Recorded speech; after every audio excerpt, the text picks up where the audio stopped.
Bangun pagi-pagi ada nenek satu lewatin, nenek pi mana? Pi pasar. Buat apa? Jual kelapa. Nenek duduk. Nenek minum apa? Terserah ibu, terserah ibu. Nenek bilang, teh, kopi, bir atau wine. Nenek bilang, sudah saya bir saja. Kita kasih bir, nenek minum 2 botol, terus kita ambil uang nenek. Hari baik jadi ini bayar uang kelapa. Hari baik jadi ada beras sedikit, gula, kopi, minyak goreng. Terus kita tanya, nenek tinggal di mana? Nenek sebut 5 km dari sini. 5 km di mana? Ke pelabuhan. Ya. Terus kita tanya, nenek pulang dari apa? Jalan kaki. Jangan. Grab. Nenek pulang dengan Grab. 3 hari kemudian itu nenek datang kembali. Suami yang lihat, suami bilang, Mama, kenapa? Kau pun nenek ada datang. Aku berkata kepadamu, kasihilah musuhmu, berbuatlah baik bagi yang membencimu, mintalah berkat bagi yang mengutuk, berdoa bagi yang mencacimu. Kalau pipi kirimu ditampar, berikan juga pipi kanan. Aku yang memilih kalian. Saudara-saudara, mari kita berdoa. Ya Tuhan Allah, kami mohon kepadamu, kuatkanlah dan teguhkanlah iman kami, supaya waktu di mana kami belajar firman Tuhan, biarlah ini menjadi waktu paling baik bagi kami. Kami berdoa Tuhan, jauhkan semua penggoda pencobaan. Biar di dalam damai-Mu kami belajar firman Tuhan. Kami rindu pada firman-Mu. Berfirmanlah bagi kami Tuhan. Di dalam nama Yesus, firman yang hidup itu kami berdoa. Amin. Mari silakan duduk semuanya. Bapak Ibu Saudara-saudara, Shalom. Kita ada dalam sukacita di perayaan malam hari ini. Tema kita adalah lihat Rajamu datang. Lihat Rajamu datang.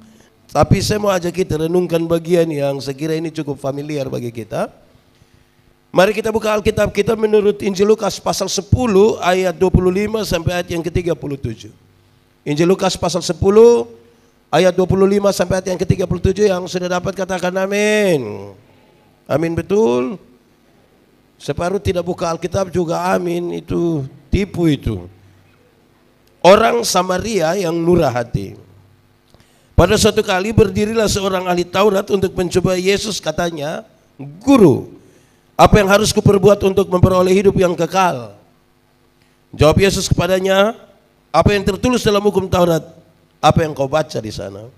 Jawab orang itu, kasihilah Tuhan Allahmu dengan segenap hatimu dan dengan segenap jiwamu dan dengan segenap kekuatanmu dan dengan segenap akal budimu, dan kasihilah sesama manusia seperti dirimu sendiri. Kata Yesus kepadanya, jawabmu itu benar, perbuatlah demikian, maka engkau akan hidup. Tetapi untuk membenarkan dirinya, orang itu berkata kepada Yesus, dan siapakah sesamaku manusia? Jawab Yesus, adalah seorang yang turun dari Yerusalem ke Yeriko. Ia jatuh ke tangan penyamun-penyamun yang bukan saja merampoknya habis-habisan, tetapi yang juga memukulinya, dan yang sesudah itu pergi meninggalkannya setengah mati. Kebetulan ada seorang imam turun melalui jalan itu. Ia melihat orang itu, tetapi ia melewatinya dari seberang jalan. Demikian juga seorang Lewi datang ke tempat itu. Ketika ia melihat orang itu, ia melewatinya dari seberang jalan. Lalu datang seorang Samaria yang sedang dalam perjalanan ke tempat itu. Dan ketika ia melihat orang itu, tergeraklah hatinya oleh belas kasihan.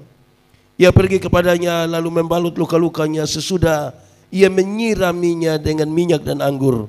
Kemudian ia menaikkan orang itu ke atas keledai tunggangannya sendiri, lalu membawanya ke tempat penginapan dan merawatnya. Keesokan harinya ia menyerahkan 2 dinar kepada pemilik penginapan itu, katanya, rawatlah dia, dan jika kau belanjakan lebih dari ini, aku akan menggantinya waktu aku kembali. Siapakah di antara ketiga orang ini menurut pendapatmu adalah sesama manusia dari orang yang jatuh ke tangan penyamun itu? Jawab orang itu, orang yang telah menunjukkan belas kasihan kepadanya. Kata Yesus kepadanya, pergilah dan perbuatlah demikian. Demikian firman Tuhan.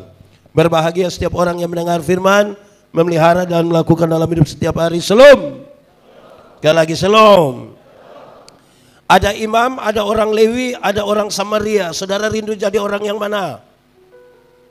Mau jadi orang mana? Mau jadi orang Papua?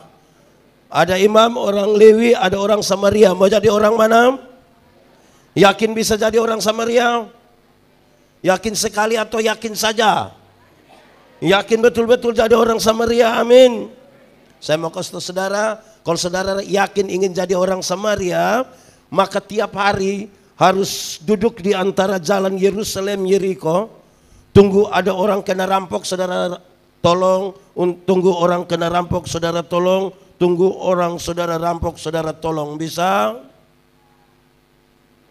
Lama-lama tidak ada yang lagi kena rampok, saudara yang kena rampok. Mau? Ya, saudara-saudara, saya ingin mengajak kita melihat tema lihat Rajamu datang dalam konteks pembacaan ini. Jemaat yang Tuhan Yesus kasih, saya mau kasih tahu kisah tentang orang Samaria yang murah hati dimulai dari sebuah pertanyaan yang luar biasa dari seorang ahli Taurat. Guru, apa yang harus saya perbuat untuk beroleh hidup yang kekal? Supaya perumpamaan itu dilihat sebagai salah satu jawaban untuk memberi jawab terhadap pertanyaan. Apa yang harus saya perbuat untuk beroleh hidup yang kekal? Tuhan Yesus bilang begini, engkau kan ahli Taurat. Apa yang kau baca di sana? Apa yang tertulis di sana? Dia bilang, kasihilah Tuhan Allah dan kasihi sesama. Jawabmu itu benar. Perbuatlah itu maka engkau akan hidup. Wah, ini bukan hal gampang. Hukum Taurat ada 10. Dijabarkan jadi 613 pasal. Masih ada ribuan peraturan hidup setiap hari. Untuk mengasihi Tuhan, untuk mengasihi sesama. Mungkinkah ada yang bisa melakukan itu dengan baik? Jadi pergilah dan buatlah itu. Ini bukan persoalan gampang ini. Untuk membenarkan dirinya orang ini berkata, dan siapakah sesamaku? Manusia. Tuhan Yesus katakan perumpamaan ini. Adalah seorang turun dari Yerusalem ke Yeriko. Perjalanan ini sudah banyak yang ke Israel. Kok sudah ada kok? Sudah banyak kok belum? Ada yang mau pergi lagi? Yang pas perang-perang ini mau pergi sekarang? Oke. Perjalanan Yerusalem Yeriko, perjalanan kira-kira 30 km. Waktu itu berbatu-batu lepas, berbelok-belok, ada di 400 meter di bawah permukaan laut. Jadi kalau ada orang kena rampok di situ, tidak mungkin ada yang bisa tolong dia, tidak mungkin. Tapi tiba-tiba ada orang datang ke situ. Bukan saja dirampok, dipukul hampir mati. Dalam keadaan hampir mati, sekarat berdarah-darah itu, datanglah seorang imam. Ini imam tolong atau tidak? Ini imam tolong atau tidak? Ini imam orang baik atau tidak ini? Ini imam baik atau tidak ini? Dapat lihat orang susah tapi tidak tolong, ini orang baik atau tidak ini? Makanya saudara tidak mau jadi imam itu kan? Masa kok imam apa ada orang susah tidak tolong? Tapi saya mau kasih tahu saudara, jangan buru-buru bilang itu orang tidak baik. Imam di bait Allah itu banyak. Ada yang ditabiskan jadi imam, itu tidak melayani seumur hidup. Karena antriannya panjang sekali untuk pelayanan. Anggaplah saudara imam itu. Anggaplah saudara imam itu. Apalagi kalau dia sentuh darah dari orang itu najis. Tidak boleh pelayanan ini. Saya mau tanya, kalau saudara imam itu mau pergi pelayanan di gereja, ada orang terluka di situ butuh pertolongan. Kalau saudara imam tolong atau tidak? Kuat sedikit. Kalau saudara imam tolong atau pelayanan? Tolong atau pelayanan? Tolong apa? Tolong itu orang bisa, amin. Kalau pendeta Yandi ya tergantung siapa yang dirampok. Kalau dia janda muda, pasti saya tolong, pasti. Saya yakin saya tolong, pasti. Tapi kalau dia nenek-nenek, mungkin saya akan bilang nenek, jangan-jangan ini maksud Tuhan juga ya. Tapi saudara kan tolong toh, saudara tolong toh, bisa toh. Mantap, tepuk tangan dulu bagi yang mau jadi Samaria. Setelah orang itu, imam itu, datanglah orang Lewi. Itu orang Lewi tolong atau tidak? Itu orang Lewi tolong atau tidak? Ini orang Lewi orang baik atau tidak ini? Orang baik atau tidak? Siapakah orang Lewi? Orang Lewi adalah saudara dari para imam. Suku-suku Israel itu dibagi. Ada satu suku Lewi, tugasnya adalah mengurus bait Allah. Aktivitas rohani orang-orang Israel itu sangat tinggi. Dan karena itu bait Allah harus diatur dengan baik. Sehingga suku ini dipisahkan. Kamu hanya cukup urus bait Allah supaya orang datang beribadah, orang datang melakukan aktivitas rohani, bisa menjalankannya dengan baik. Kalau saudara orang Lewi itu dalam perjalanan untuk urus bait Allah, ketemu orang yang harus ditolong karena terluka, saudara tolong atau tidak? Tolong atau tidak? Yakin? Baik. Orang di Jayapura ini orang baik-baik semua ini. Saya senang betul ini. Mantap lah, tepuk tangan untuk ini orang baik dong semua ini. Oke.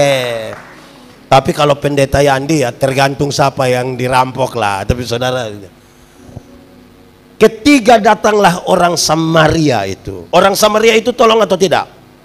Tolong atau tidak? Orang baik atau tidak itu? Makanya saudara mau jadi orang baik itu kan? Mantap. Tapi saya mau kasih tahu saudara, kata Samaria yang ditaruh pada orang ketiga itu dia pun titik persoalan. Kenapa? Karena orang Yahudi tidak bergaul dengan orang. Tuhan Yesus sementara berbicara terhadap seorang pemimpin agama Yahudi, yang sekarang Tuhan bilang ini orang Samaria datang tolong. Ini Samaria ini tidak bergaul, orang Yahudi tidak bergaul dengan orang Samaria. Padahal dari segi garis keturunan mereka satu darah itu. Mereka sama-sama adalah keturunan Yakub. Amin kok tidak? Tapi kenapa mereka bertengkar berkelahi? Jawabannya gampang saja. Karena soal politik. Karena soal apa? Setelah Salomo mati, dorang bertengkar. Siapa yang harus ganti Salomo? Anak kandung atau anak tiri? Ini berkelahi. Saya mau tanya, di Jayapura ada orang berkelahi soal politik? Dia juga ada di sini. Berarti dia turunan Samaria mungkin. Ini soal ini.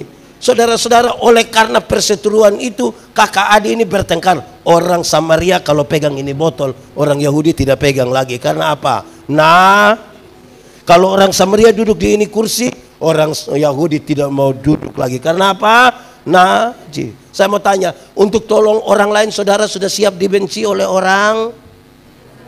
Kenapa suara turun? Kan saudara mau tolong orang ini, sudah siap. Saudara-saudara, dorang bertengkar berkelahi tidak terlalu lama. Waktu Tuhan Yesus kasih tahu ini perumpamaan, dorang baru bertengkar kira-kira 700 tahun.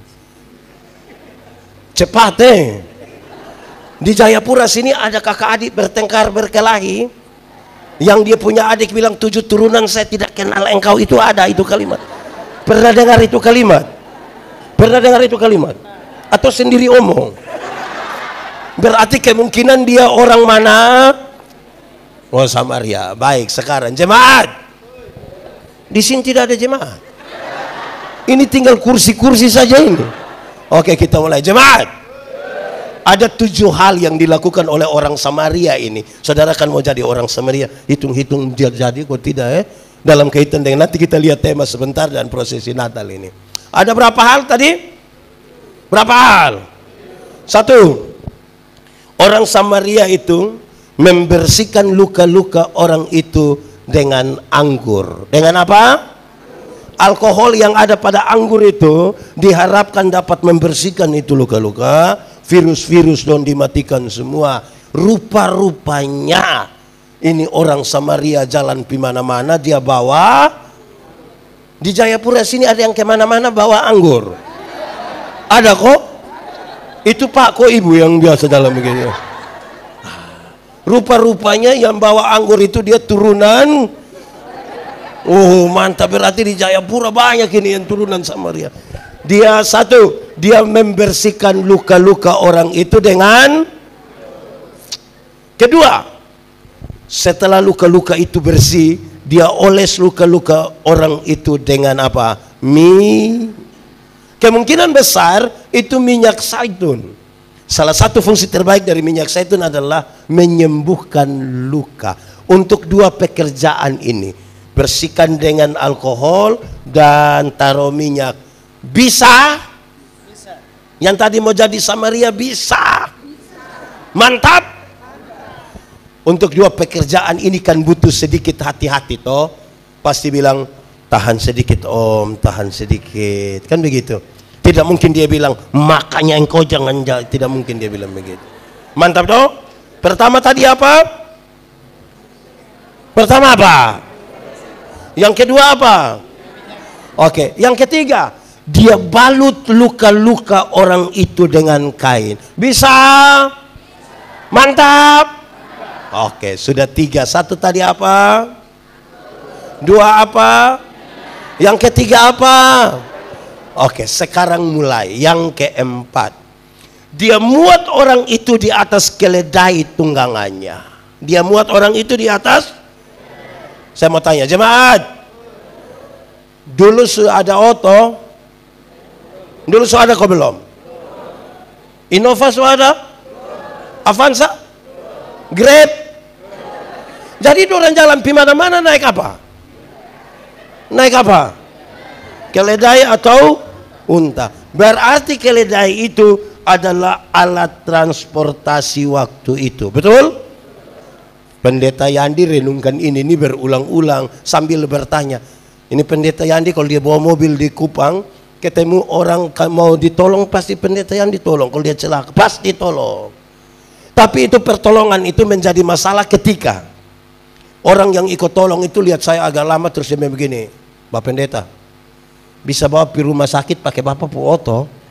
Wih, itu saya pikiran itu, saya rasa wih berat. Saya mau tanya kita dulu, jemaat. Kalau saudara ada Otto ketemu orang yang terluka di pinggir jalan, minta tolong bawa pergi rumah sakit, saudara mau? Yang tadi mau Samaria dong itu. Kalau ada Otto ketemu orang terluka di pinggir jalan, mau bawa pergi rumah sakit, saudara mau? Mau? Saya kasih tahu saudara, yang paling banyak bilang mau itu karena dia belum ada Otto. Wah. Kalau dia sudah ada Otto berat, Bapak berat. Apalagi sudah cuci bersih-bersih, dia punya keset disikat, istri naik juga lepas sendal. Apalagi orang yang kita tidak kenal ada lu, bisa muat, bisa. Sudah ada Otto di rumah. Woi, berat juga ya, tapi saudara mau tetap jadi orang Samaria, amin kok. Mantap. Itu sudah berapa? 1 apa? 2, 3, 4. Yang kelima, Alkitab bilang dia bawa orang itu ke rumah penginapan. Dia bawa orang itu ke, tadi dia ada terluka di situ, bawa dia pisus bel situ bisa, atau ke Horizon bisa. Yang tadi mau jadi Samaria belum bisa. Saya lihat saudara mulai ragu-ragu dengan keputusan untuk jadi Samaria. Bisa kok? Woi bisa, woi mantap. Bawa dia ke rumah penginapan, mantap. Coba sebut 1 tadi apa? 2, 3, 4, 5.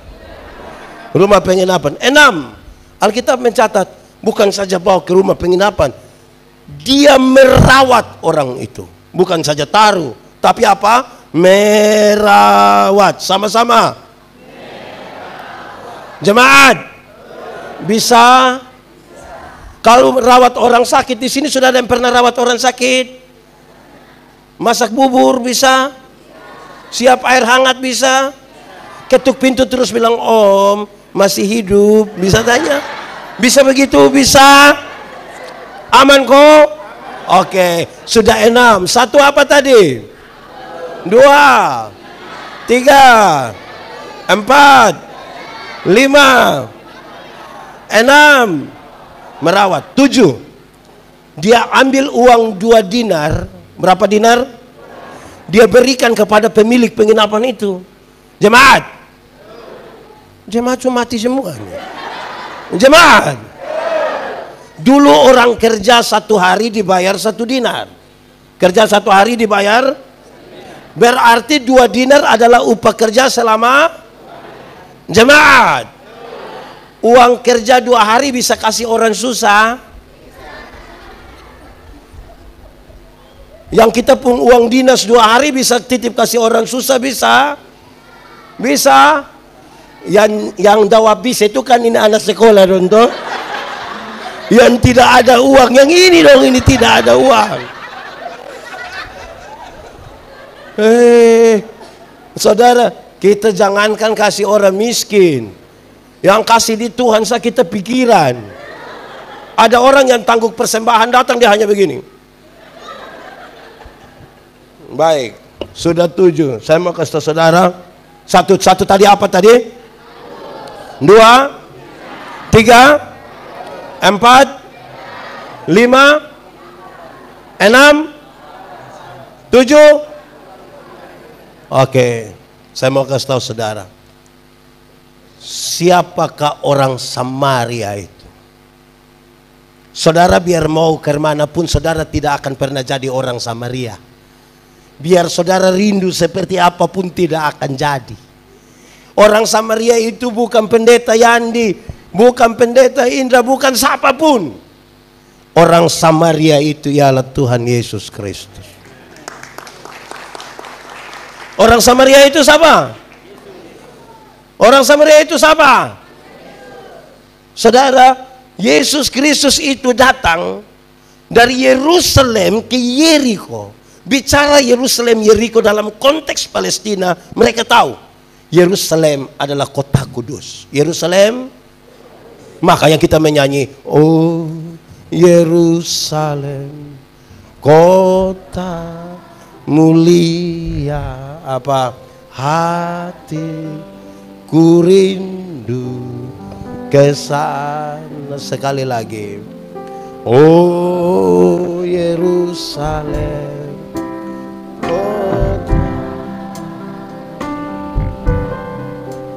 hatiku rindu. Tak lama lagi Tuhan datang. Tak lama lagi Tuhanku datanglah, bawa saya masuk sana. Tak lama lagi Tuhanku datanglah, bawa saya masuk sana. Dia dari Yerusalem kota kudus ke Yeriko kota terkutuk. Yeriko kota, ini adalah sebuah metafora, sebuah gambaran Tuhan Yesus datang dari surga yang kekal ke dalam dunia yang penuh rawa payah. Perjalanannya itu perjalanan susah sengsara, via dolo. Coba kita korek-korek sedikit kisah Natal. Jemaat, tidak ada lagi jemaat. Jemaat, berita Natal, lihat rajamu datang. Kabar baik atau kabar buruk? Saudara yakin? Betul-betul yakin? Amin. Oke, kita uji. Karena saudara yakin ini kabar baik toh, kita uji. Maria sudah menikah dengan Yusuf atau belum? Sudah kok belum? Belum. Maria sudah menikah atau belum? Oke. Pertanyaannya, coba cari satu anak nona yang belum menikah terus kasih tahu dia, Nona, nanti engkau akan hamil sebelum nikah. Itu kabar mantap kok. Mantap kok. Dia baru bertunangan dengan Yusuf. Tradisi pertunangan Yahudi adalah yang laki-laki sudah datang dengan keluarga, ketemu keluarga perempuan. Mereka sudah sah suami istri, belum boleh tinggal sama-sama. Yang laki-laki pulang ke rumahnya, ke kampungnya, siap semua. Kurang lebih 1 tahun kemudian baru yang laki-laki ini datang. Biasanya pada waktu malam, tapi tidak dikasih tahu dia pun jam berapa. Sepanjang masa penantian itu, perempuan ini tidak boleh melakukan kesalahan sekecil pun. Justru pada waktu itulah Maria hamil. Aman? Aman? Hendaklah engkau jaga-jaga. Tepuk tangan. Sedia lampu dengan, karena dengan sekejap kedengaranlah gegap mempelai laki-laki. Ulang sekali lagi, hendaklah engkau jaga-jagalah, sedia lampu dengan minyaknya, karena dengan sekejap kedengaranlah gegap mempelai laki-laki. Dia tidak kasih tahu, dan sekarang dia datang. Perempuan ini lagi hamil. Aman? Kan tadi saudara bilang kabar baik gini. Saya lanjut. Kalau Yusuf tidak akui, maka Maria disebut bersinah. Amin. Kalau dia bersinah, hukum Yahudi tentang persinahan adalah dia harus dilempar dengan batu sampai aman. Aman kok. Kok tadi bilang ini kabar mantap ini. Saya lanjut sedikit. Yusuf sudah terima kan. Sekarang mereka harus pergi karena ada sensus penduduk. Mereka harus pergi ke kampung mereka masing-masing untuk mendaftarkan diri. Keluarlah Yusuf dan Maria, keluar dari Nazaret ke Bethlehem. Kira-kira 100 km perjalanan. Berapa ratus kilometer? Itu sama ke dari Jayapura ke mana? Oke, saya mau tanya ibu-ibu. Di sini tidak ada ibu-ibu. Ini anak SD dong ini, ibu. Ibu-ibu. Kalau hamil besar baru jalan dari sini ke Genyem, itu kabar baik, ibu. Aman kok, itu kabar mantap kok. Kok tadi kan saudara bilang ini kabar mantap ini. Aman kok. Dulu sudah ada oto. Jadi jalan 100 km orang naik apa? Oke, jalan naik keledai itu sama kayak naik Innova. Dia tagoyang kok tidak? Tagoyang kan? Sekarang coba tanya, ibu-ibu yang pernah hamil, kalau jalan hamil terus begini-begini, itu kabar baik, ibu. Bukankah waktu turun sampai tempat itu kaki sudah bengkak-bengkak semua? Oke, jemaat. Perjalanan 100 km itu bukan perjalanan pelan-pelan. Itu sebuah perjalanan yang harus cepat. Pendeta, kenapa itu perjalanan mesti cepat? Ada dua alasan. Yang pertama, Maria sementara hamil besar. Orang juga takut kalau sebentar melahirkan di pinggir jalan. Tapi yang kedua, kalau orang segera mendaftarkan diri di sana sebelum Maria melahirkan, maka hanya ada dua orang yang didaftarkan, yaitu siapa dan siapa? Yusuf dan. Tapi kalau sebelum daftar Yesus sudah dilahirkan, maka pendaftaran jadi berapa? Apakah hanya 3 orang? Itu aman? Tidak. Kenapa? Tambah pajak. 2 orang pajak agak murah, 3 orang tambah murah. Tambah yang ini wajib pajak di Jayapura ini aman semua. Motor-motor dong ada bayar dia pun. Saya lihat banyak yang tidak ada plat nomor itu. Ini wajib pajak semua ini. Ini memang terlalu ini. Oke, baik, jemaat. Yusuf dia kerja apa ya? Dia kerja apa? Tukang kayu. Waktu dia pergi berbulan-bulan di sana, bahkan ada kira-kira 4 tahun menyingkir ke Mesir. Dia punya bengkel kayu, dia punya mobil air itu buka. Mobil air buka. Nah kalau tutup begitu ada pemasukan. Kabar baik. Itu kabar mantap. Kenapa suara hilang-hilang saudara ini? Saudara seperti mulai ragu jadi orang percaya ini. Jemaat. Kabar-kabar tadi itu yang jangankan itu, ini sudah dekat Natal. Saya mau tanya kita dulu, jemaat. Di Jayapura sini kalau ada Natal begitu orang siap kue di rumah, beli baju baru ada, oker-oker rumah kasih bersih itu ada. Nah misalnya kalau pulang suami ditanya oleh istri, bilang, "Papa, dorang di sebelah sudah oker rumah, kita kapan?" Menurut Bapak itu kabar mantap. Mantap kok. Anak-anak don datang kasih tahu, bilang, "Mama, untuk celana 1 tidak apa-apa, tapi baju 3. Aman itu Mama." Gitu kita. Itu aman kok. Kan kita yang biasa merayakan Natal toh. Biasa pas perayaan Natal karena banyak bikin kue, gula terigu turun harga. Oh naik, sekira di Jayapura turun.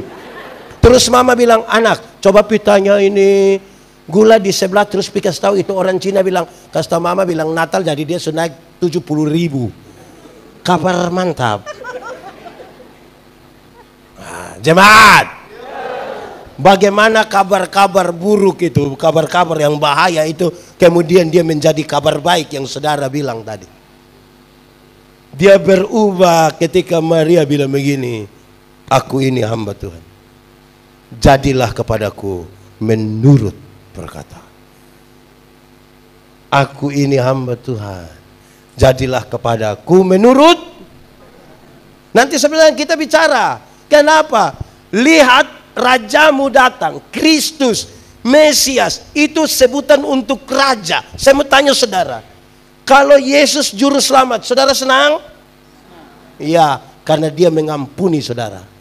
Tapi waktu dia raja, saudara senang? Ini pertanyaan berat.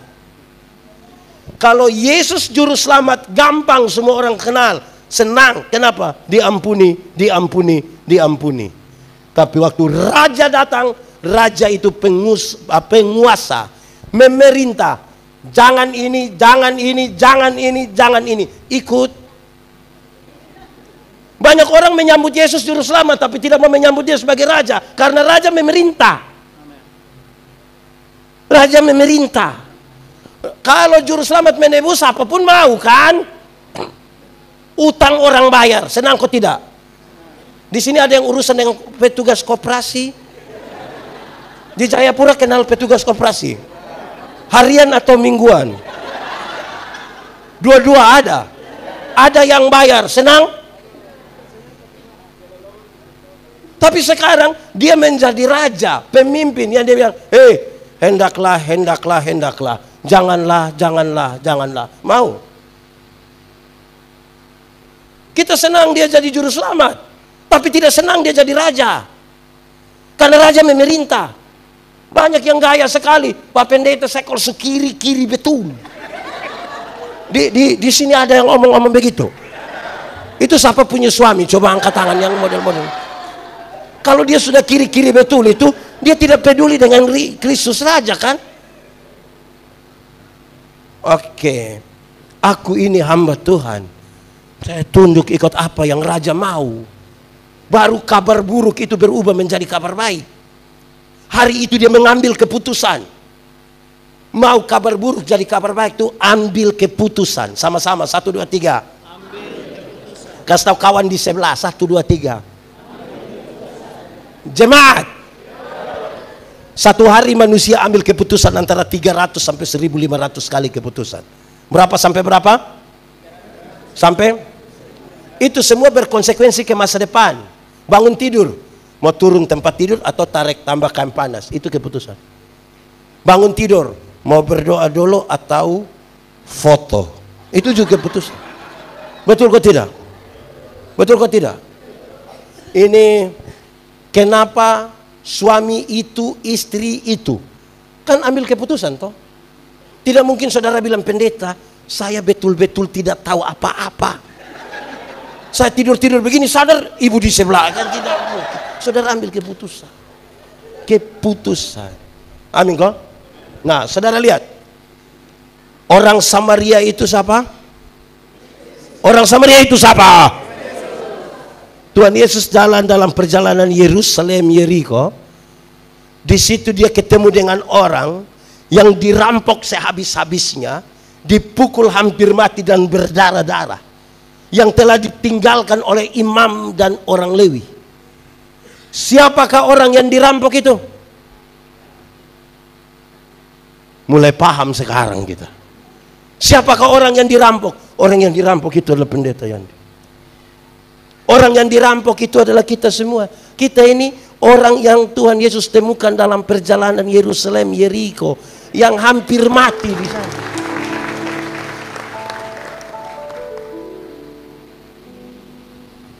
Kita dirampok oleh apa? Kita dirampok oleh apa? Dirampok oleh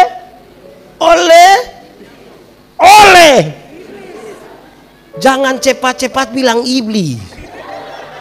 Kadang-kadang iblis tidak tahu apa-apa. Kita saja yang bawa-bawa dia. Ada anekdot bilang begini. Satu saat iblis minta ketemu Tuhan. Tuhan, yo ketemu dulu. Bagaimana? Saya mau berhenti dari iblis lah. Kenapa lu mau berhenti? Manusia so ambil saya pun pekerjaan semua. Kenapa kau bilang begitu? Tuhan Yesus, yang korupsi itu manusia. Itu korupsi juga dong tidak bagi Tuhan di saya. Tapi dorang bilang itu saya pun pekerjaan. Tuhan Yesus, yang selingkuh itu manusia. Waktu dorang berjanji mau pergi di puncak apa situ lagi? Yang Jayapura City itu. Yang dong pergi malam-malam dong tidak ajak saya. Tapi dorang bilang itu siapa pun pekerjaan. Tuhan, lebih baik saya berhenti sah. Kasih ini pekerjaan di dong sudah biar. Jemaat, kita dirampok oleh kerakusan kita. Kita dirampok oleh egoisme kita. Jemaat, waktu Hawa mau petik itu apa? Waktu dia mau petik itu barang, Tuhan lihat kok tidak? Lihat kok tidak? Nah, kenapa tidak pukul dia tangan? Coba. Ada lihat kok tidak? Ada lihat kok tidak? Kenapa tidak pukul dia tangan? Hawa tahu bahwa itu salah kok tidak? Tahu kok tidak? Nah kenapa kok? Kenapa? Jadi jangan cepat-cepat juga bilang iblis. Kita ini kadang-kadang bahaya kan? Jemaat. Dalam kondisi sukar sulit itu tidak ada orang bisa tolong kita. Imam juga tidak bisa. Orang Lewi juga tidak bisa. Pendeta Yandi bisa, tidak bisa. Pak Pendeta Indra bisa, tidak bisa. Ketua Sinode bisa, tidak bisa. Saya punya pernyataan satu yang beberapa orang tidak suka, tapi saya omong terus ke saya punya nah. Saya bilang begini, jemaat, masuk surga itu seperti PWC. Tidak bisa diwakilkan.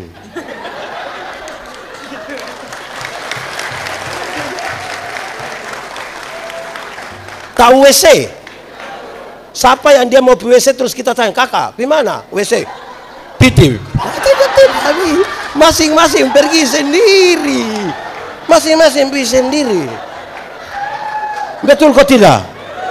Betul kok tidak? Imam dengan orang Lewi itu penunjuk jalan sama-sama. Orang tanya, Bapak, WC di mana? Itu. Terus terima kasih Bapak. Pas dia mau jalan dia, awas anjing awas Kan dia pun tugas begitu. Awas jangan. Siapa yang pergi? Sendiri tuh. Kita dirampok hampir mati situ. Tuhan Yesus tolong kita di situ. Oleh bilur-bilurnya kita menjadi sembuh. Raja mana yang sudah dari tahta yang paling tinggi turun sampai melakukan berapa hal tadi? Ada raja di ini dunia yang model begitu? Tidak ada.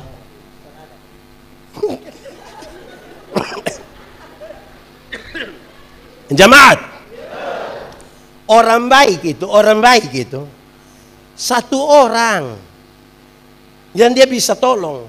Kalau 30 orang, jemaat, kita ini pun hari baik itu terjadi biasa di 3 hari. Pasca, Natal, dengan mau pemilu. Itu orang baik itu, tiba-tiba baik. Bangun pagi-pagi ada nenek satu lewatin, nenek pi mana? Pi pasar. Buat apa? Jual kelapa. Nenek duduk. Nenek minum apa? Terserah ibu, terserah ibu. Nenek bilang, teh, kopi, bir, atau wine. Nenek bilang, sudah saya bir saja, saya bir saja. Kita kasih bir, nenek minum 2 botol, terus kita ambil uang nenek. Hari baik jadi ini bayar uang kelapa.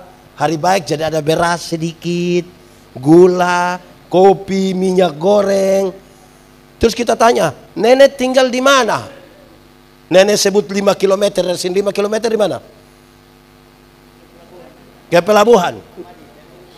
Ya. Terus kita tanya, nenek pulang dari apa? Jalan kaki. Jangan. Grab. Nenek pulang dengan Grab. 3 hari kemudian itu nenek datang kembali. Suami yang lihat, suami bilang, mama, kenapa? Kau pun nenek ada datang. Itu baru 1 nenek, apalagi 30 nenek. Saudara bisa jadi orang Samaria di itu 30 nenek. Bisa. Jadi manusia jangan bilang dia mau bisa. Hanya Tuhan Yesus yang ketemu 1 nenek, habis 1 nenek lagi. Itu nenek pun suami, itu nenek pun adik ipar pun sepupu. Betul kok tidak? Ini jangankan orang lain, kita pun saudara sendiri yang minggu lalu dia datang, habis 3 hari lah dia datang, kan kita suami istri sudah bertengkar. Ini yang datang lupung keluarga semua.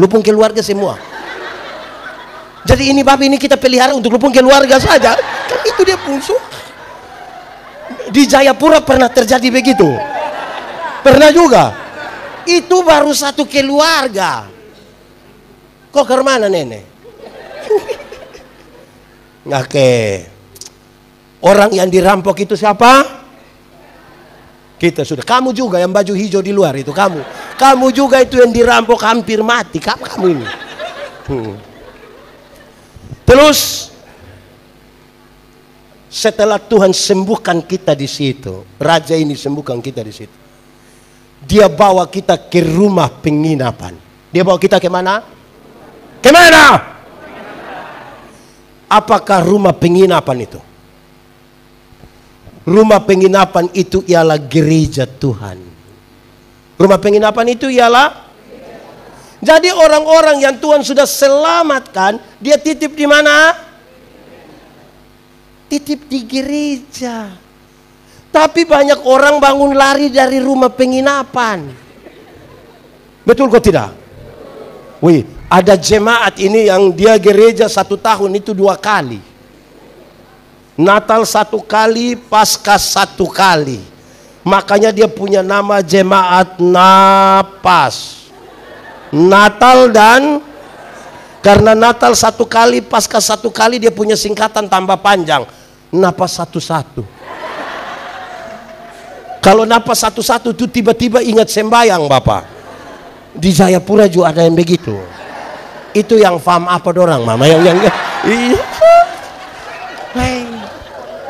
Pemalas mati tapi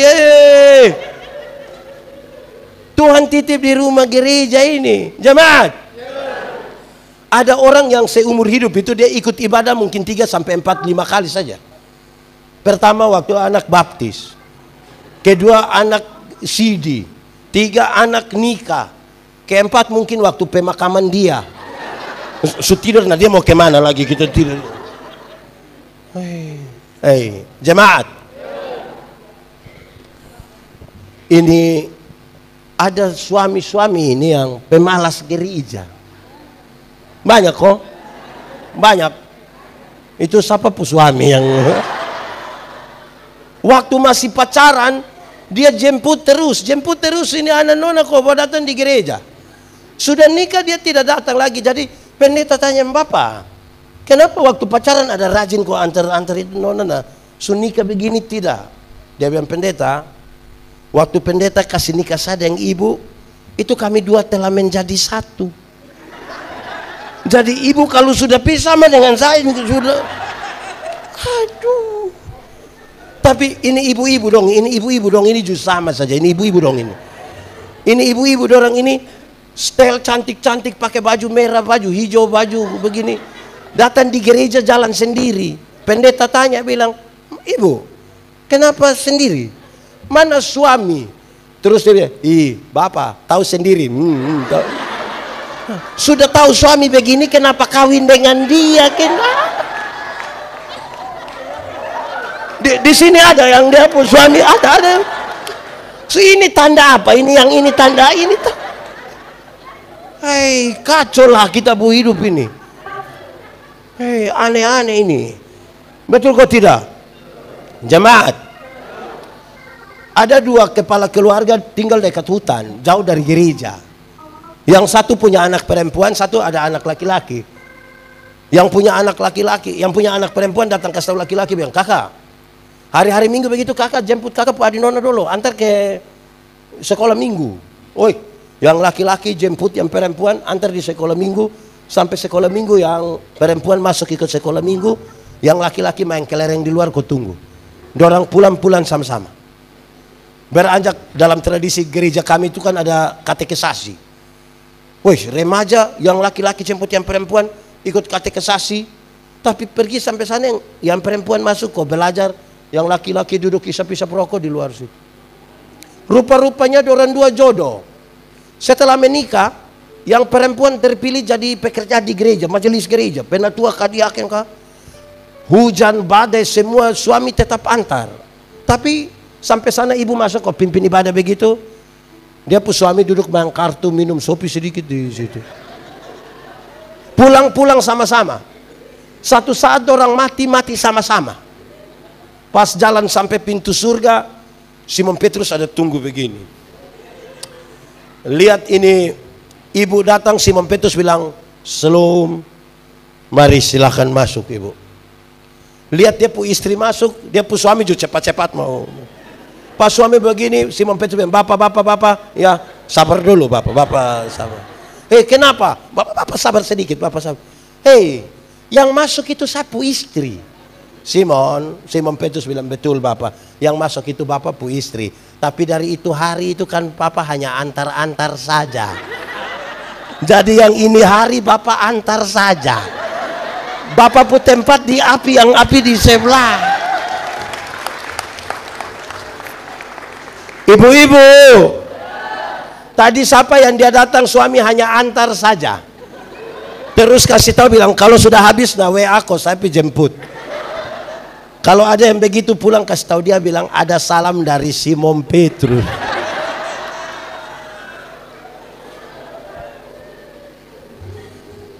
Jemaat, rajin-rajin sedikit pergi gereja kok. Bisa kok. Karena Tuhan selamatkan kita dalam perjalanan Yerusalem Yeriko itu, dia titip kita di mana? Ada yang sudah rajin gereja, tapi ini hari gereja di GKI, besok di GK apa di sini? GP, lusa di GBI, tula di Pentakosta ini tuh. Ini orang dia hanya kerja terputar-terputar. Nanti dia mati baru kita pusing, tidak tahu ini orang dia gereja di mana. Di Jayapura sini ada yang begitu. Kalau dia sudah begitu pasti yang salah pendeta sudah. Pendeta dong tidak tahu mau layani orang dong kok tidak. Coba diam-diam di itu gereja dulu, diam-diam di situ. Ibu-ibu, ada yang urus bunga hias di rumah, kok bunga bagus-bagus itu. Ada kok tidak? Ya jangan urus bunga pepaya saja, lihat bunga apa. Ada bunga yang bagus-bagus dong itu ada. Itu bunga yang bagus-bagus dong itu ibu. Saya mau kasih tahu. Kalau tiap minggu kita kasih pindah dia pot, minggu depan dia mati. Kalau ini minggu di pot ini, lusa di pot itu, tula di pot itu, tinggal 2 minggu dia sudah selesai. Harus tetap mau bertumbuh itu di mana? Jemaat, waktu Tuhan Yesus titip kita di situ, dia titip kosong-kosong? Tidak. Dia ambil uang berapa dinar? Artinya ada 2 kali lipat yang dia kasih. Dia bilang begini, pendeta, urus sebaik-baiknya dia. Jika nanti engkau belanjakan lebih, aku akan menggantikannya ketika aku kembali. Dia pun pesan bilang begini, gereja yang mengurus sehabis-habisnya, jemaat yang Tuhan titipkan kepadanya, gereja itu diberkati. Tapi kalau gereja tidak mengurus sehabis-habisnya, orang-orang yang Tuhan titipkan di situ, gereja itu tidak diberkati. Pendeta, tidak diberkati bagaimana? Kami punya uang kas ini ratusan juta. Iya, nanti tiap hari dorang bakal lagi gara-gara itu uang kas. Karena pusing di uang bukan di jiwa. Jemaat, ada satu waktu Tuhan Yesus pergi ke Gerasa. Dia kasih tinggal satu euforia besar, oleh karena baru kasih makan 5.000 orang. Dia kasih tinggal, dia pergi ke Gerasa hanya untuk ketemu dengan satu orang yang kerasukan legion. Roh jahat kira-kira 6.000. Berapa ribu? Kita pun teman gereja yang satu roh jahat, dia punya otak, kita pusing. Ini 6.000. 6.000. Di gereja sini ada yang roh jahat, ada 1-2. Itu kita pusing. Ini 6.000. Itu orang bukan saja jahat untuk orang lain, bagi diri sendiri juga dia jahat. Pukul-pukul dia pun diri. Wih, bagi beberapa orang, dong pasti bilang manusia begitu lebih baik mati. Tapi Tuhan Yesus bilang tidak. Pas Tuhan Yesus turun begini, roh jahat itu bilang, hei Yesus anak Allah, apa urusanmu dengan kami? Rupa-rupanya roh jahat juga kenal nama Yesus. Berarti kalau kita baru kenal nama Yesus, kita belum lebih hebat dari roh jahat. Kan roh jahat juga tahu. Alkitab Injil Markus mencatat, di daerah itu ada penjaga-penjaga babi, pelihara babi berapa ekor? Berapa ekor? Berapa ekor? 2.000. Roh jahat itu meminta, biarkan kami keluar ke babi-babi itu. Tuhan kasih tinggal, matilah babi-babi itu. Orang-orang itu kehilangan pekerjaan dan dorang pilapur, orang di kampung datang usir Tuhan Yesus kan. Injil Markus bilang begitu. Sekarang coba kali. Kalau babi 1 ekor 2 juta.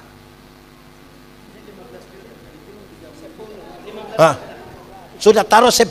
Babi 1 ekor 10.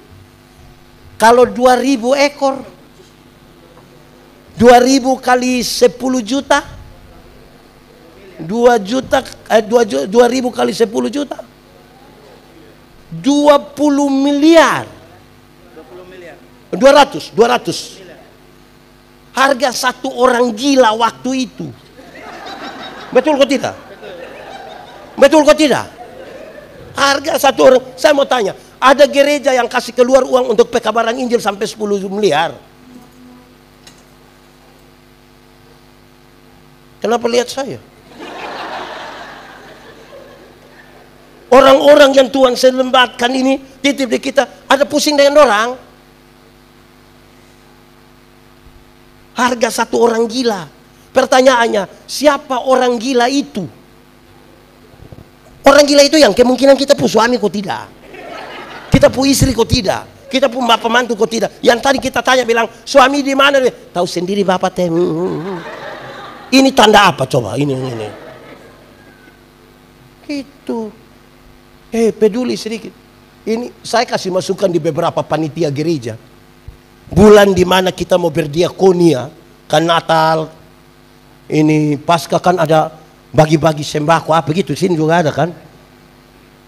Dorang picatat ini nenek-nenek tua dong nama semua. Terus pengumuman dari sini bilang begini, untuk para penerima diakonia, setelah ibadah ini mohon bersabar sebentar karena akan dilaksanakan pembagian sembako. Yang sehat-sehat semua pulang. Tinggal ini nenek sakit-sakit semua yang duduk di sini.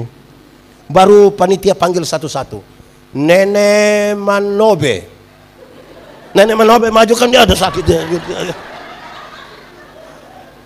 Terus dorang ambil kantong plastik merah itu kan isi beras, isi apa lagi? Supermi, isi apa lagi? Gula, isi macam-macam. Nenek-nenek, kan nenek Manobe sakit dia setengah mati begini.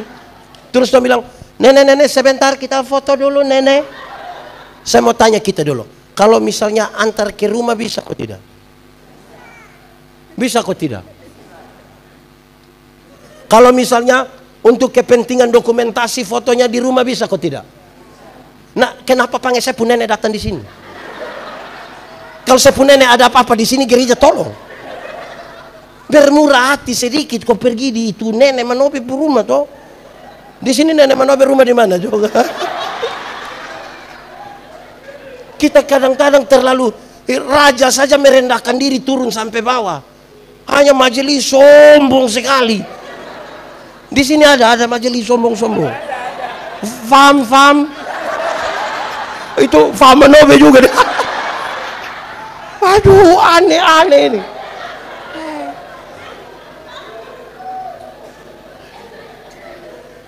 Saudara, makanya saya waktu renungkan, lihat rajamu datang. Hei, ini raja pun cara datang ini. Hei, ini dia baru RT sombong. Kadang-kadang dia pu istri juga ikut sombong. Yang RT dia pu suami tapi suruh panggil dia mama RT ya. Di sini ada yang ada. Bapak tua RT kok tidak. Aduh. Yang kepala sekolah dia punya suami tapi suruh panggil dia mama kepsek. Lama-lama dia tanda tangan rapor kok bikin kacau gitu. Stop lah, tidak. Stop sombong-sombong itu. Tuhan yang raja di atas segala raja saja dia tunduk ya. Ini dia raja kecil anak saja gaya minta ampun. Hei, di Jayapura sini ada yang begitu kok, yang jabatan kecil anak tapi dia rasa dunia dia pun nenek moyang pun semua. Turun sedikit. Baik, jemaat. Saudara lihat, saya ada tambah waktu sedikit boleh toh?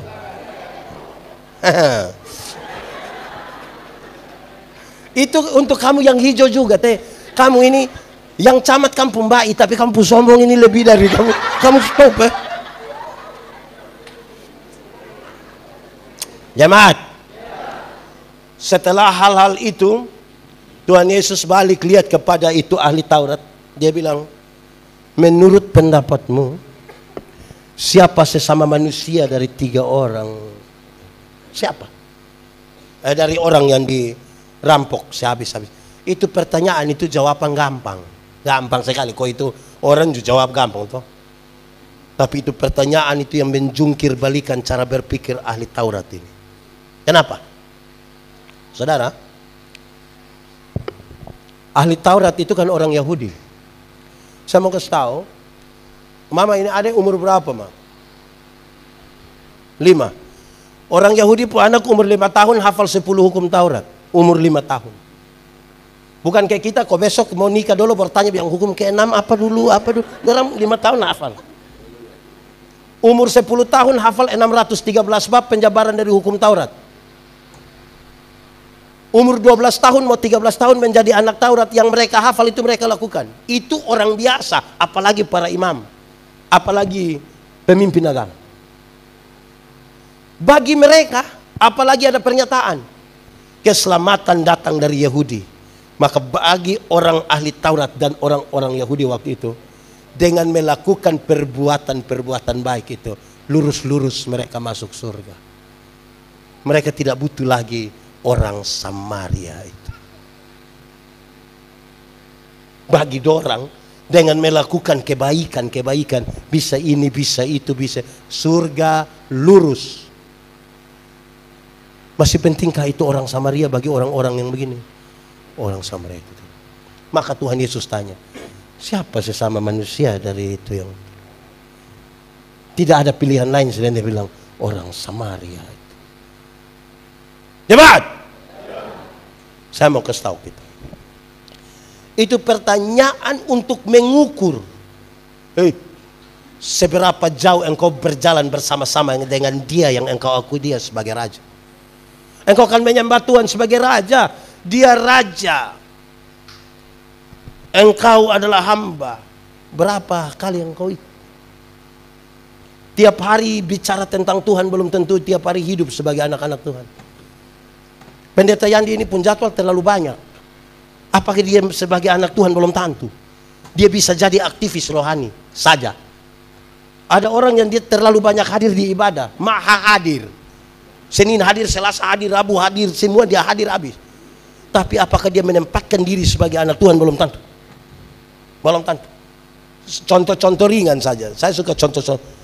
Dia itu tiap hari omong nama Tuhan, tiap hari sedikit-sedikit bilang darah Yesus berkuasa. Tuhan Yesus tolong. Yesus ajaib. Tapi pengakuan dia bukan pada Tuhan. Pengakuan dia pada iblis. Jalan malam-malam kau lihat pohon beringin satu tagoyang, dia bilang, "Pak, itu." Wih, dari dulu, wih, itu pohon.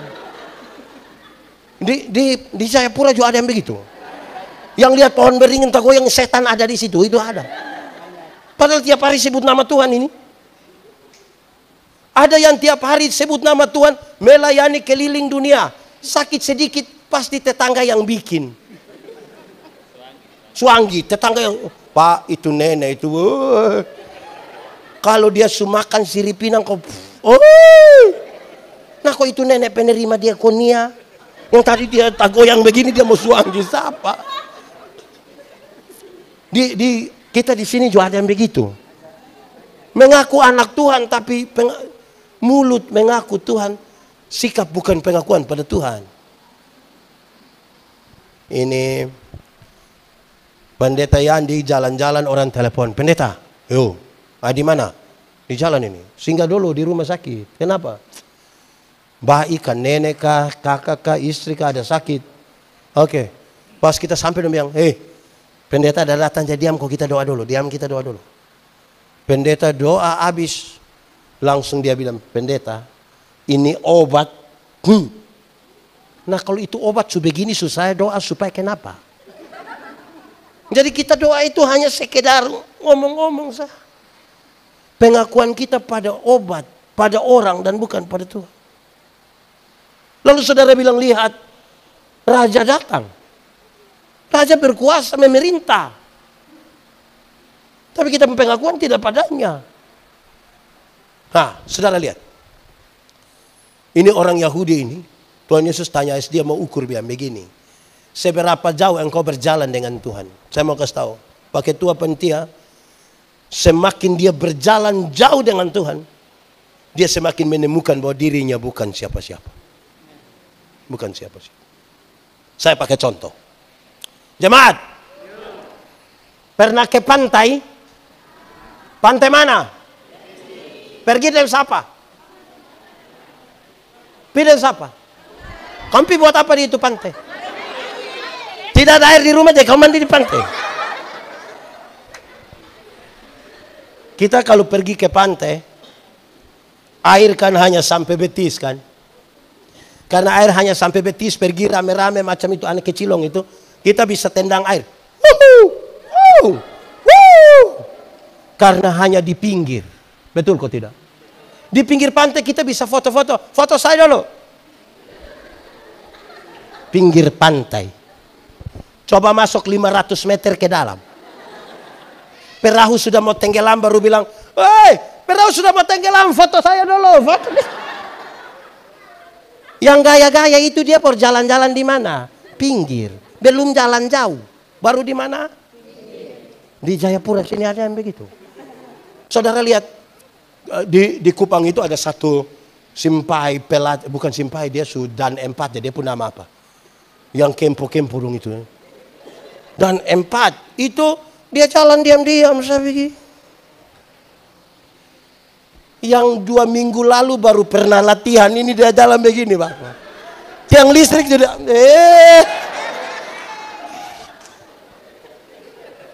baru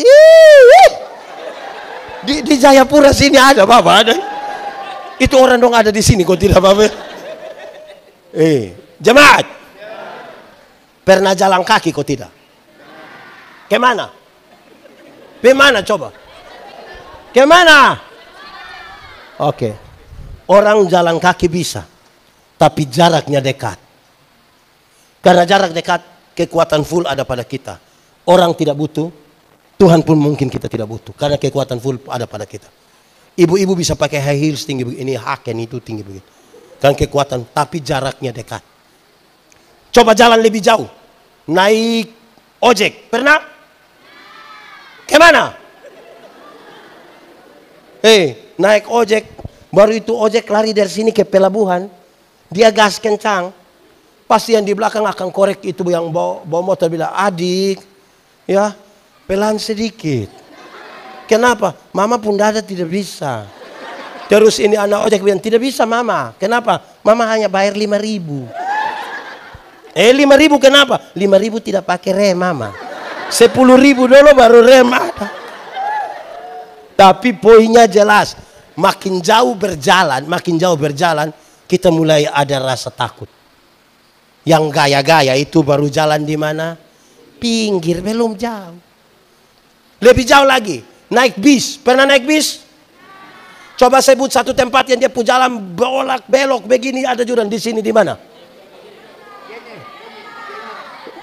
Di mana? Jerman. Kalau pernah naik duduk di depan, di samping sopir pernah. Pernah kok tidak pas belok-belok sopir belum injak rem, kamu yang angkat kaki injak begini. Makin jauh berjalan kita bukan sapa-sapa. Yang gaya-gaya itu baru jalan belum jalan jauh.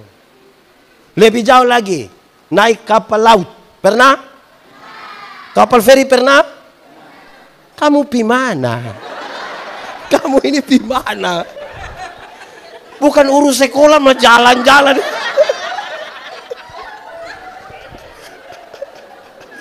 Pernah? Jemaat. Pendeta Yandi pernah melayani di satu pulau kecil di NTT, Pulau Sabu namanya. Itu pulau dari Ibu Mama Gembala pun pulau. Itu Laut Sabu itu biar kita pintar berenang 100 km juga, tenggelam di situ jago hilang. Tidak ada jago. Musim timur itu musim yang paling berat. Kalau kita pulang naik ketemu itu musim timur, maju tidak, mondor tidak. Kalau orang tahu ada pendeta di situ dan datang dan bilang, Bapak, ya kita ibadah. Di darat tidak ibadah Bapak, di laut ibadah Bapak. Yang gaya-gaya itu hanya bermain di mana? Jalan belum jauh. Kalau kita ibadah di Laut Sabu, yang menarik itu pada waktu persembahan. Di waktu persembahan itu kita tidak pakai ini tanggung orang ini, kita tidak pakai ini, tidak pakai. Pertama karena memang tidak ada toh. Kapal mana yang mau siapkan kita ini? Tidak ada. Yang kedua karena itu tidak ada maka kita pakai dos. Tahu dos? Besar-besar itu tahu. Kamu juga bisa masuk di itu dos. Pakai itu dos. Itu menarik. Pas persembahan kok itu dos bawa datang. Pas sampai sini isi tangan begini dapat berapa saja semua langsung masuk di dos. Tidak lewat otak. Dia beda kalau ibadah di darat. Beda kok tidak? Beda termasuk yang sebentar. Itu beda jauh. Beda. Kita ibadah di darat itu, kalau kita ibadah di darat, petugas persembahan itu datang kita isi tangan di dalam saku begini, macam kayak agak lama. Sudah lama lagi kita mata kayak putar 2-3 kali begini. Itu mata macam kayak ada firasat begitu. Terus kita ambil ini persembahan, kita isi begini, yang petugas sudah lewat baru kita kaget. Aduh, kenapa? Saya isi yang merah tadi. Jemaat, ada yang biasa hari Minggu datang gereja dia singgah di kios. Itu dia singgah buat apa? Tukar uang. Itu dia tukar kas besar. Hai kita ini, yang gaya-gaya itu bermain di mana? Ada satu orang tua. Dia isi persembahan itu dia isi begini. Dia lipat putang. Pas dia isi saya bilang, Bapak, Kenapa isi persembahan sampai taruh tangan begitu? Dia bilang, pendeta, kalau tangan kanan memberi, tangan kiri tidak boleh tahu. Saya bilang, betul. Tapi saya tahu. Dia bilang, pendeta tahu apa? 1000. Kalau 100.000 tidak mungkin begitu, tidak mungkin. Kalau 100.000 jangan sampai dia isi begini. Sudah begini lah pakai sengaja batuk lagi.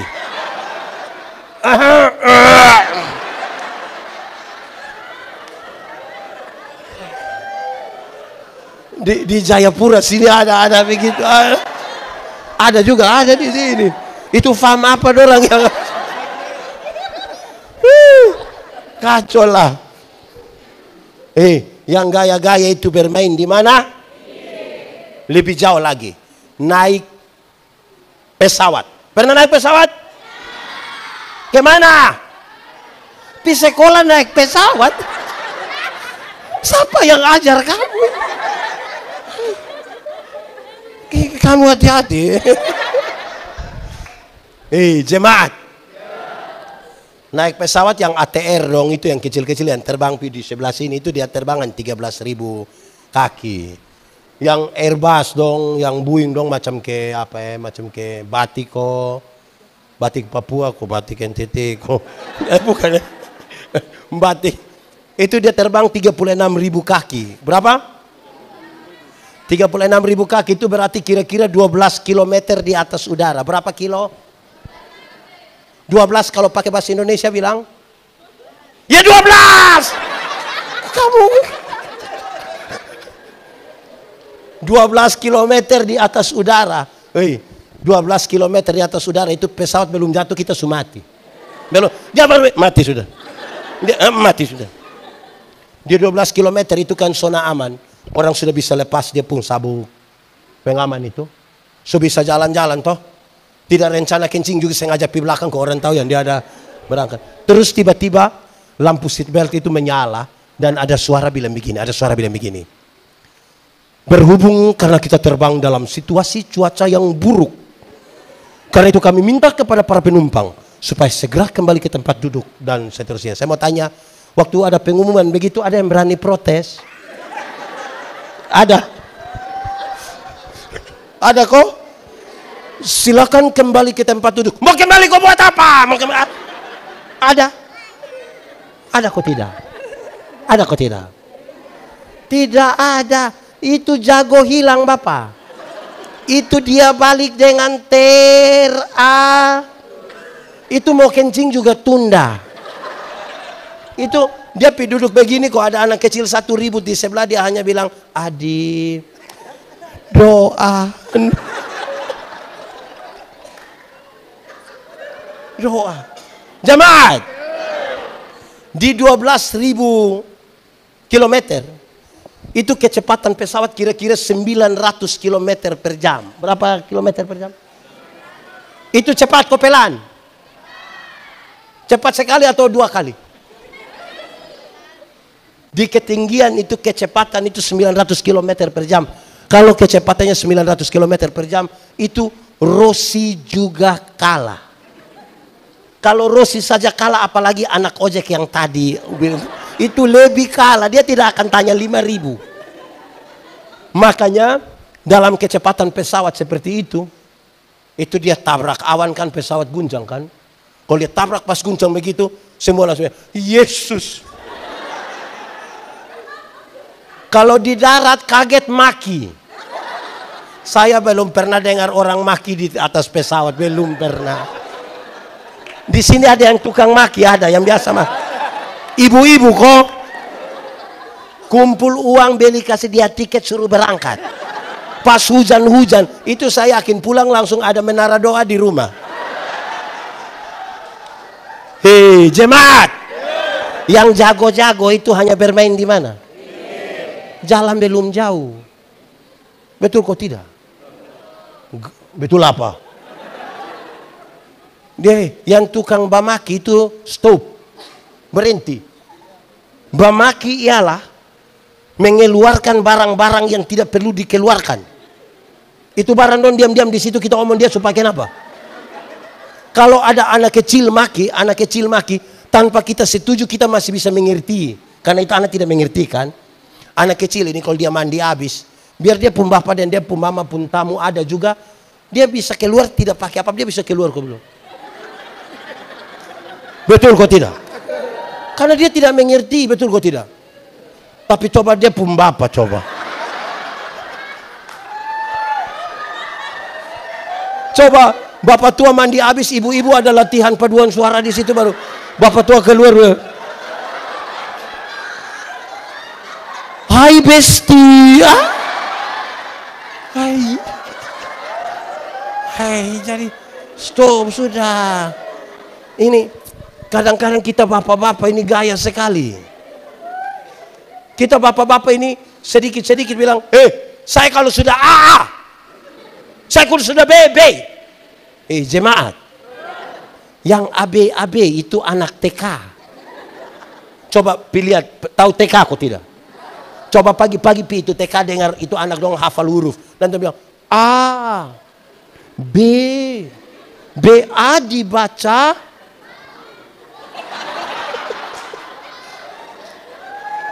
Jadi sebentar kalau pulang, terus bapak di rumah bilang, saya kalau su AA, saya kalau su BB, tanya bapak tua, bapak TK di, jangan, tidak boleh, itu sesat, tidak boleh itu. Begitu.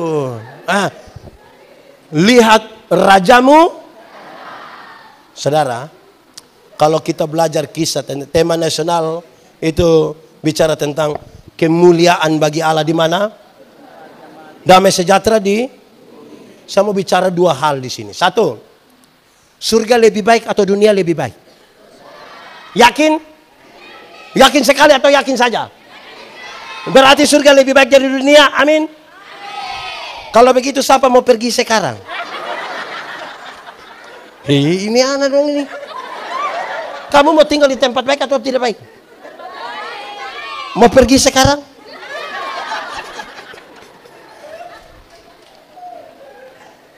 Ibu-ibu dong kadang-kadang kita tanya, ibu kenapa tidak mati sekarang? Aduh Pak Pendeta, anak dorang masih kecil. Belum lagi dia pun bapak model begitu lagi.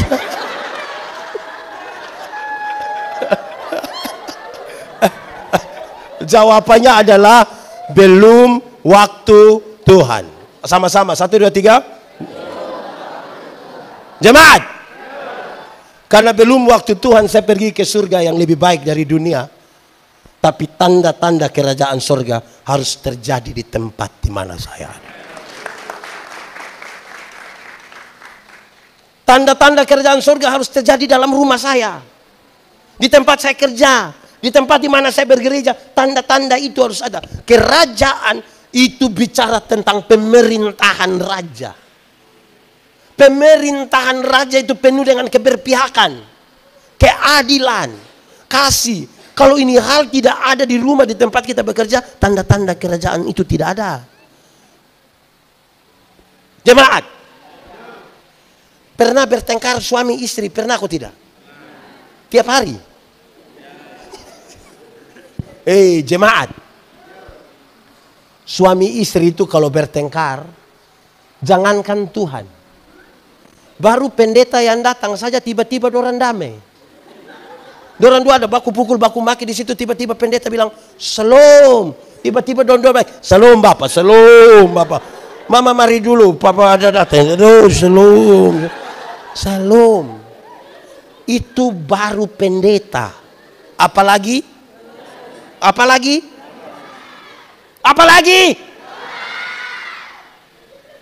Jemaat.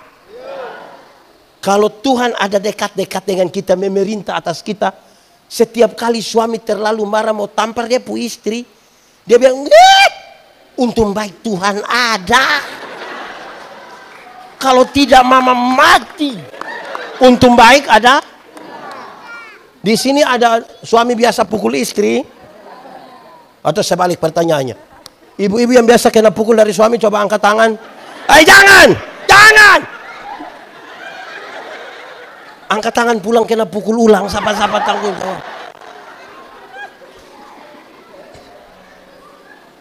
pemerintahan raja.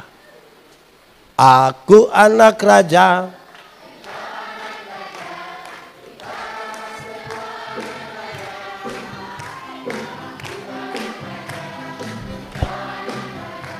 Kita tangan.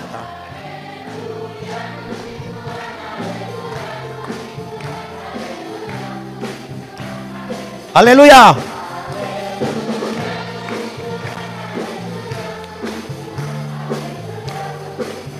Haleluya. Kan menyanyi su bagus toh.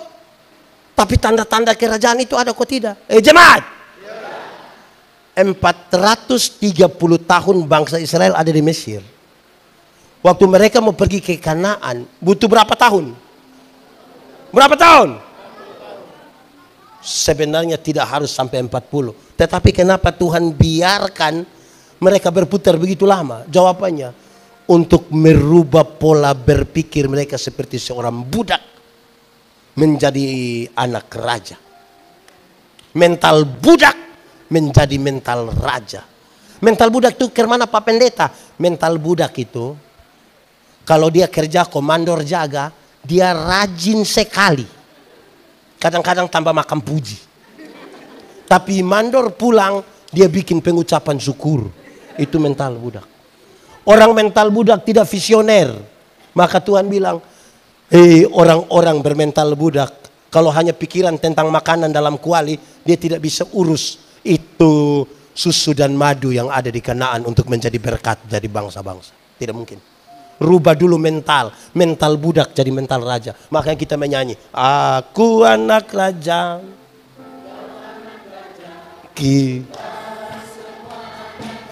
Lebih kuat.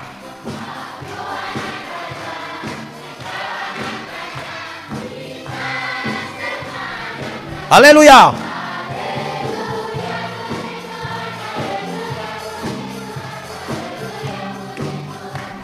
Lebih kuat. Haleluya.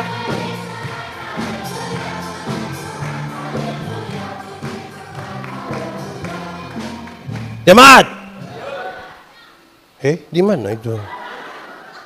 Anak raja, saya mau kasih tahu saudara, bukan saja soal mental, mendapatkan hak kesulungan dari raja, kita beroleh 3 hak. Berapa hak? 1. Hak untuk masuk tanah terjanji. Sama-sama 1, 2, 3. Hak masuk surga itu dia namanya. Yang kedua, hak untuk beribadah kepada Tuhan. Apa?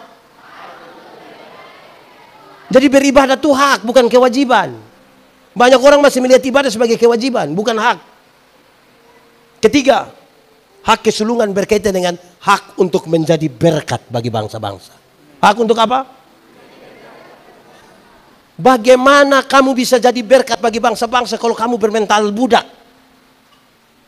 Orang bermental budak itu tidak selesai dengan dirinya. Kita ada 4 orang beli nasi 4, dia mau dia dapat 2, kita 3 bagi yang 2. Mental budak, tidak bisa adil.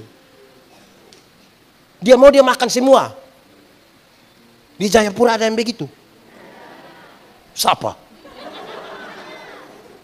Jadi harus dirubah. Hak untuk menjadi berkat. Amin kok?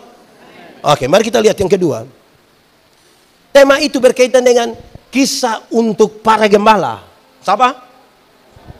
Siapa? Kamu ngomong kepanjang sekali.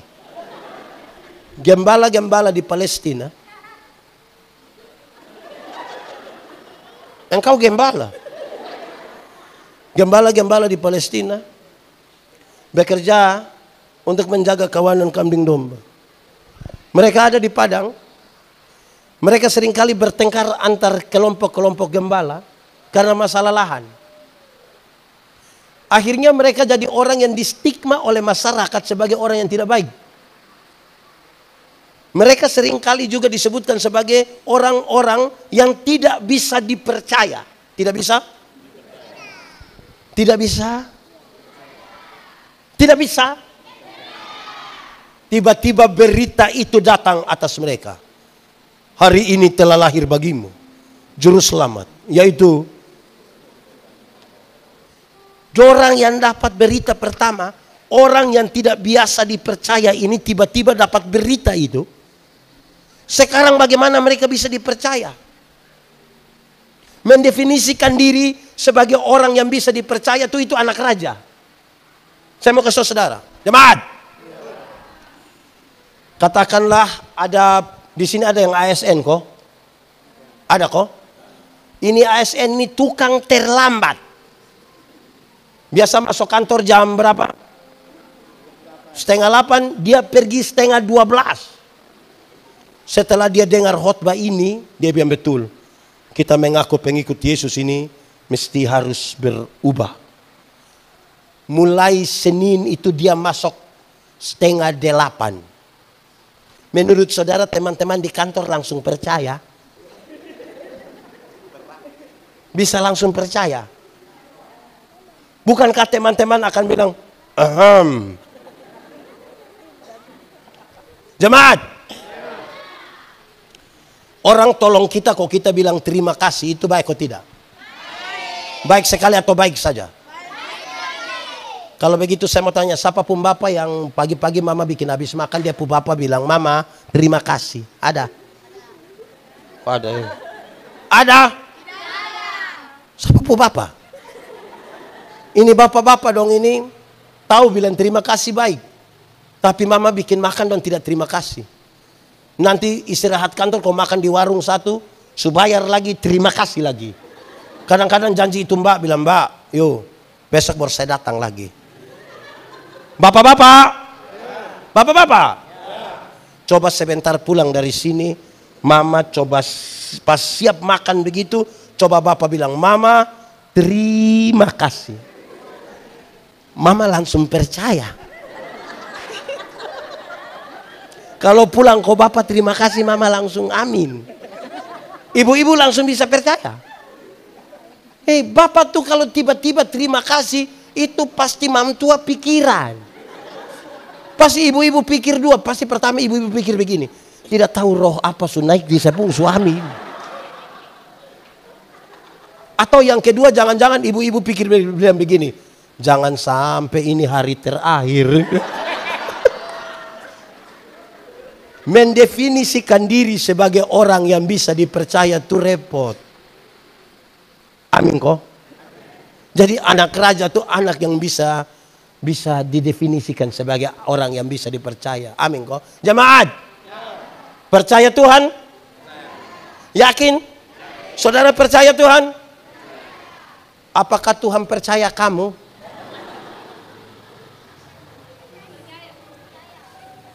Percaya Tuhan, yes. Tuhan percaya kita. Hatiku percaya,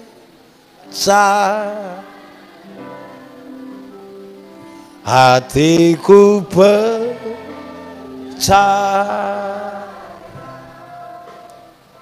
hatiku percaya, selalu ku percaya. Sama-sama semuanya. Saat ku tak melihat jalan, saat ku tak mengerti rencana, namun tetap ku pegang janjimu, pengharapan hanya sama-sama semuanya. Hatiku percaya. Lebih kuat, sungguh-sungguh katakan percaya. Hatiku percaya, selalu ku percaya. Mari lebih lagi, semuanya boleh sambil angkat tangan, nanti kami percaya.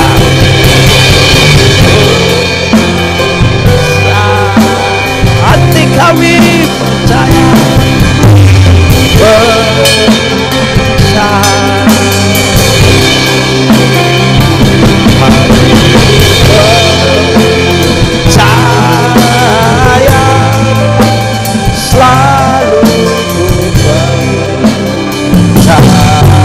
selalu ku percaya, selalu ku percaya. Sekali lagi lebih sungguh katakan, selalu ku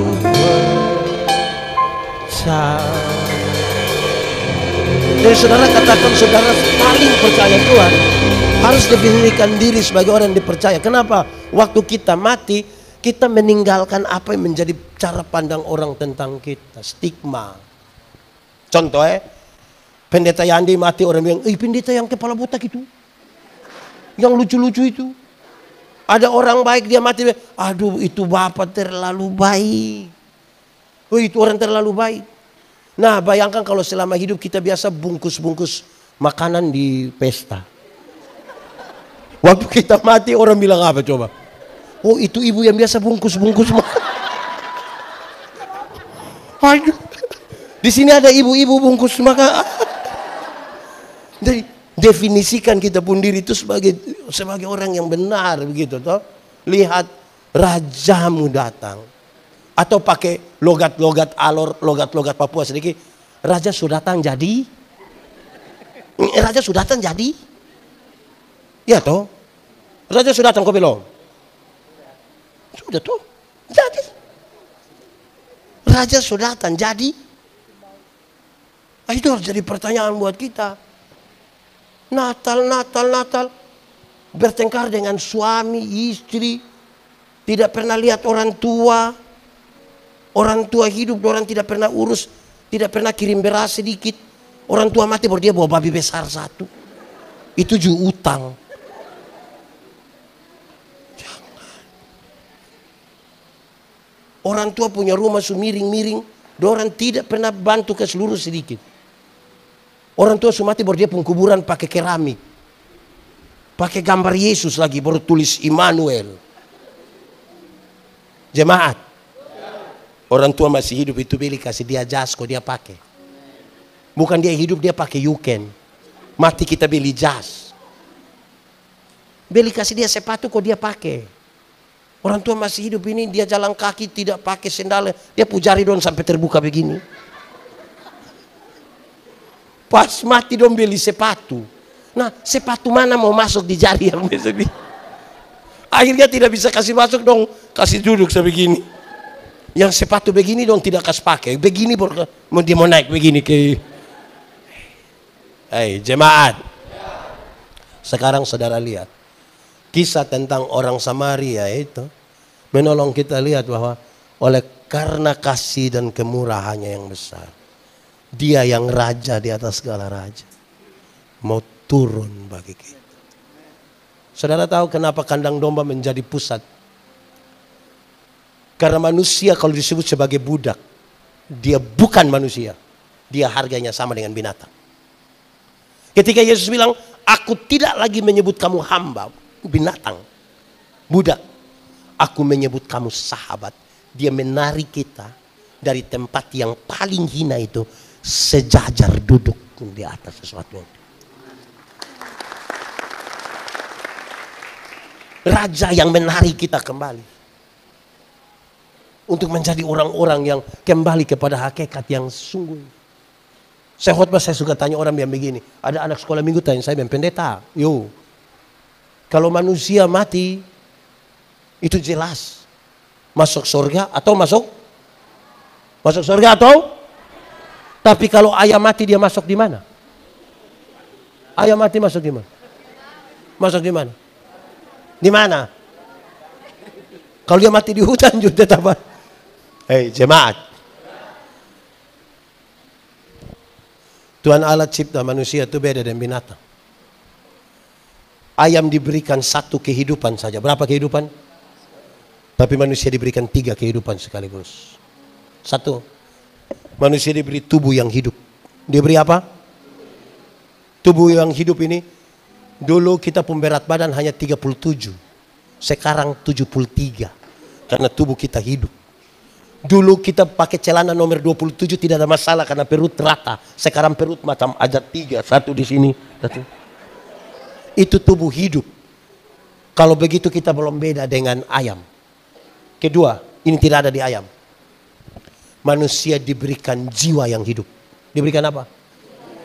Jiwa yang hidup itu manusia diberi akal dan perasaan. Perjumpaan antara akal dan perasaan membentuk karakter manusia. Ayam itu ada otak tapi tidak pakai otak. Makanya tidak ada sekolah ayam. Ayam itu ada hati. Betul kok tidak? Dia punya nama? Hati ayam. Tapi ayam tidak pakai perasaan. Makanya ayam tidak pernah bilang cinta. Yang ketiga, manusia diberi roh yang hidup. Diberi apa? Roh itu yang menghubungkan manusia berdosa ini dengan Tuhan Allah. Roh itu membuat manusia gelisah kalau dia tidak berdoa pada Tuhan. Roh itu mendorong manusia mencari Tuhan. Tubuh yang hidup, jiwa yang hidup, roh yang hidup berhenti di situ. Tidak, tambah lagi. Gambar dan rupa kuberikan kepadamu. Gambar dan rupa itu artinya apa? Hakikat Tuhan Allah yang kekal dan kudus dikasih pada manusia. Tubuh hidup, jiwa hidup, roh hidup. Kesempurnaan Allah diberikan kepada manusia. Manusia, dunia ini kuberikan kepadamu. Dunia mau baik tergantung Anda, dunia mau rusak pun tergantung Anda. Tambah satu kalimat. Bahkan setan-setan pun harus tunduk pada manusia. Karena otoritas itu Tuhan kasih pada kita. Sekarang saya tanya, kita takut setan atau setan takut kita? Kita takut setan atau setan takut kita? Atau kita dan setan bakas takut? Banyak orang bilang setan takut kita padahal dia takut setan. Apa yang membuat manusia bukan setan yang takut dia, tapi dia yang takut setan? D-O-S-A. Dibaca? Dosa di Taman Eden itu pengertian ringan. Dosa ialah usaha manusia melangkah melewati batas. Dosa. Tuhan bilang, seluruh tanaman dalam taman ini boleh kau makan, yang itu tidak boleh. Waktu dia mau melangkah melewati batas itu, namanya dosa. Manusia ini suka melangkah melewati batas. Su bilang jangan. Dia bilang, barang dunia kita yang atur lah. Bila perlu surga juga kita atur. Begitu. Nah, waktu manusia jatuh dalam dosa, tubuh jiwa roh sudah rusak ini. Tidak bisa ditebus dengan ayam. Karena ayam hanya punya satu kehidupan. Bagaimana barang yang satu kehidupan menebus kita yang tiga kehidupan? Dicarilah seorang yang punya tubuh jiwa roh tapi dia tidak berdosa. Adakah di antara manusia? Makanya Tuhan berkenan menjadi manusia. Punya tubuh, punya jiwa, punya roh. Berdosa kok tidak? Kan dia tidak berdosa itu maka kejahatan dosa kita ditimpakan kepadanya. Manusia yang tadi yang berdosa dikembalikan. Karena itu jemaat. Cari Tuhan jangan sekedar hanya untuk sembuh. Ada banyak orang tidak kenal Tuhan malah lebih sehat dari kita. Yang biasa minum sopi itu minum dari 3 hari lalu sampai tadi pagi. Istirahat sedikit minum ulang dia tidak tahu sakit. Kita yang mengaku kenal Tuhan duduk dekat kipas angin pulang pilek. Cari Tuhan jangan hanya sekedar untuk kaya. Ada banyak orang yang tidak kenal Tuhan malah lebih kaya dari kita. Itu koruptor, itu kaya-kaya semua. Dorang punya rumah 2, 3, 4, 5 sampai tidak suka tinggal di rumah, dong tinggal di penjara sana. Tapi dong kaya-kaya. Kita yang mengaku kenal Tuhan ini sedikit-sedikit garam habis. Sedikit-sedikit pulsa habis. Mau beli sepatu gereja saya pakai tanya bilang, "Mas, bisa bayar 6 kali kah?" Karena itu Tuhan bilang begini, "Hei, carilah dahulu kerajaan Allah dan kebenarannya. Selamat dulu, baru yang lain itu di kekayaan kehormatan di jabatan di umur panjang di istri di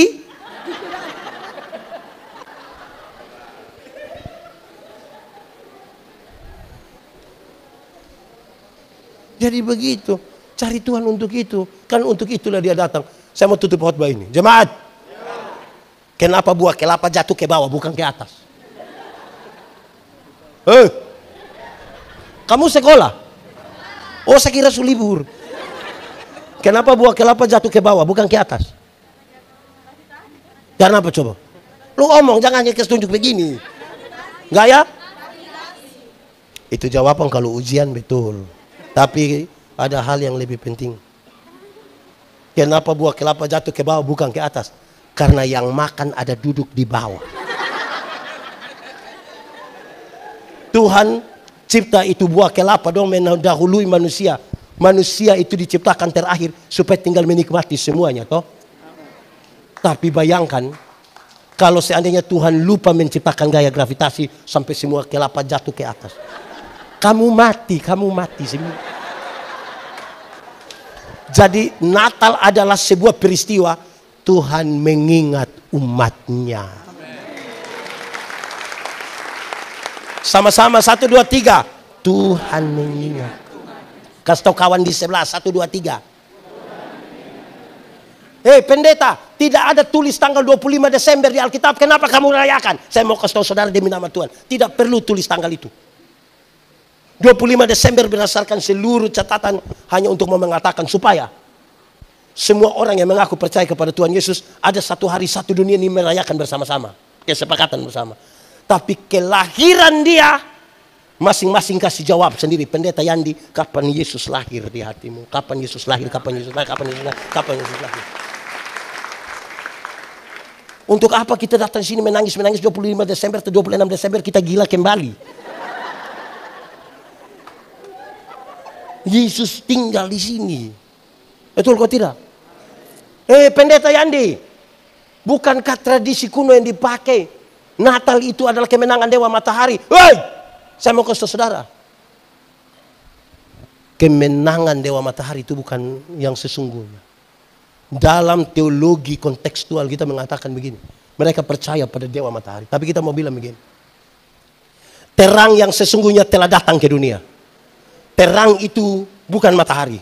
Terang yang sesungguhnya itu bukan bulan. Terang yang sesungguhnya adalah pencipta matahari. Matahari, bulan dan bintang-bintang akan berlalu. Tapi kasihnya tidak akan berlalu. Dan saudara tahu.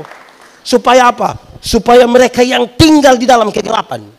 Kegelapan dalam Alkitab berarti mereka yang tinggal di dalam dosa. Keluar dari kegelapan. Masuk ke dalam terangnya yang ajaib. Makanya kita ada bakar ini lilin ini sebagai terang. Amin kok. Amin. Tuhan memberkati kita. Mari kita tunduk kepala di hadapan Tuhan.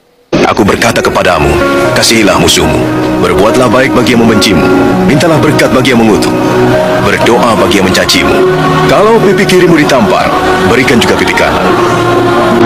Aku yang memilih kalian.